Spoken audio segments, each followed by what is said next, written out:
Diperdaya jadi skamer di Kemboja. Kisah Joe dan 8 mangsa sindiket tawaran kerja palsu. Dijanjikan kerja dengan gaji lumayan, tetapi akhirnya diseksa, dipaksa makan babi dan menjadi skamer antarabangsa. Inilah realiti kejam yang menimpa rakyat Malaysia di luar negara akibat sindiket pemerdagangan manusia. Hari ini kami bawakan kisah benar dari Johor Bahru, kisah Joe, dan amaran daripada Adon Skudai, Marina Ibrahim tentang bahaya tawaran kerja palsu di luar negara.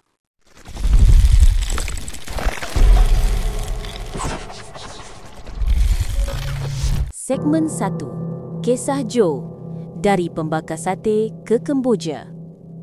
Joe, 36 tahun, seorang pembakar sate dari Johor Bahru. Dia tidak pernah menyangka kehidupannya akan berubah menjadi mimpi ngeri selepas menerima tawaran kerja di Kemboja. Namun, sebaik tiba, segalanya berubah. Joe diberi minuman dan sejurus selepas itu, dia dibawa ke sebuah markas yang dikawal ketat di Sihanoukville. Di situlah dia mula dipaksa bekerja sebagai skamer, menyamar sebagai pegawai polis dan SKMM, menipu mangsa atas talian. Segmen 2. Penyiksaan dan derita. Joe terpaksa bekerja 14 jam sehari. Jika gagal mencapai sasaran RM50,000 hingga RM100,000 sebulan, dia akan diseksa, disetrum elektrik, dikurung tanpa makanan dan hanya diberi sebotol air. Joe, kami diberi makan daging babi dan arak, tiada pilihan. Di sana, saya lihat lebih 40 rakyat Malaysia bersama warga Rusia, Brazil dan Arab. Lelaki dan wanita bercampur bebas, semuanya mangsa sindiket. Segmen 3. Cubaan melarikan diri dan penyelamatan. Selepas 4 bulan dalam neraka itu, Joe dan 4 lagi rakyat Malaysia diberi 2 telefon oleh sindiket, kononnya untuk dibawa ke sempadan Laos sebagai buruh paksa. Tapi di situlah peluang mereka muncul. Joe segera menghubungi Adon Skudai, Marina Ibrahim, meminta diselamatkan.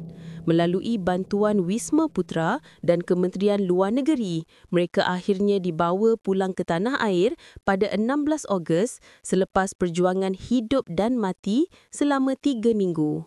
Segmen 4. Isu lebih besar. 8 mangsa masih terperangkap. Menurut Adon Skudai, Marina Ibrahim, kisah Joe hanyalah satu daripada banyak kes serupa. Sehingga kini, 8 individu dilaporkan menjadi mangsa tawaran kerja palsu di luar negara. 6 daripadanya masih belum diselamatkan. Marina berkata, "Saya telah menerima 8 aduan, termasuk daripada ibu bapa sendiri yang datang merayu supaya anak mereka dibawa pulang. 2 sudah diselamatkan, termasuk Joe. 6 lagi masih terperangkap di negara seperti Kemboja, Taiwan, Myanmar dan Vietnam." Beliau juga menggesa agar satu jawatankuasa siasatan ditubuhkan bagi mengenal pasti bagaimana data rakyat Malaysia boleh jatuh ke tangan sindiket dengan begitu mudah. Sebagai pembakar sate di sana untuk makanan tradisional Melayu, untuk kita ketengahkan di Kemboja. Dan apabila kami flight, kami sampai saja di Kemboja, dia letak kami mula di hotel. Hotel yang baik, dia bagi penginapan yang baik. Apa yang kita nak dia akan bagi. Setelah 3 hari dia akan bawa kita ke satu tempat yang di mana kita tak tahu. Tempat tu dikawal. Mereka telah bayar askar. Dikatakan askar Kemboja, mereka telah bayar untuk kawal kami di dalam. Dan kami dipaksa lah. Dan jika kami tak nak buat, kami akan dikurung di dalam bilik. Dan tak dibagi makan. Hanya 1 kali sehari dibagi makan. Tanpa karen dan dibagi air masak hanya sebotol. Dan setiap hari kami akan dikaren lah. Kalau kami datang kerja lambat. Dan saya, alhamdulillah, saya dapat jumpa lah kawan-kawan saya yang dah 4 tahun kat sana. Dan diorang masih lagi kat sana tak balik. Ramai lagi remaja-remaja, budak-budak Johor yang dipaksa untuk baca skrip tipu. Scammer. skrip kami kebiasaannya pertama saya tampilkan dia bagi skrip polis. Okey. Kami menyamar jadi polis dan cas orang tu ada kad ATM dan terlibat dalam kes orang kiat dalam perubahan orang Arab.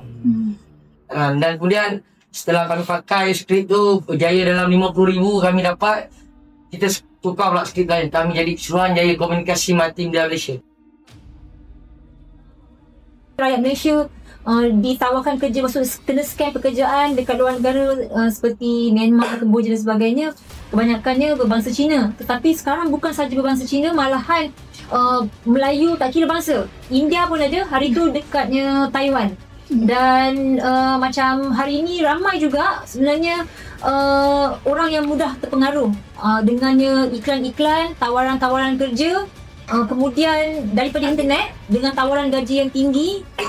Dan yang penting kadang-kadang yang bawa tawaran tersebut adalah orang terdapat, orang terdekat. Segmen 5. Peringatan untuk anak muda.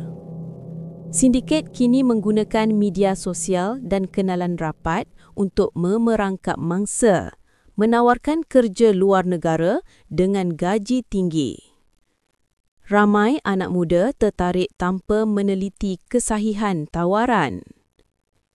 Marina, jangan mudah percaya walau tawaran itu datang daripada rakan sendiri. Ramai ibu bapa datang merayu kepada kami selepas anak mereka hilang kerana percaya janji kerja lumayan di luar negara. Penutup dan pesan akhir. Joe kini selamat bersama keluarganya, tetapi trauma itu kekal. Di luar sana, masih ramai lagi yang menunggu diselamatkan. Semoga kisah ini menjadi pengajaran buat semua. Jika anda menerima tawaran kerja luar negara dengan janji gaji tinggi, semak dahulu dengan Jabatan Tenaga Kerja atau Kementerian Luar Negeri. Jangan jadi mangsa sindiket pemerdagangan manusia. Like, share dan subscribe untuk lebih banyak laporan eksklusif.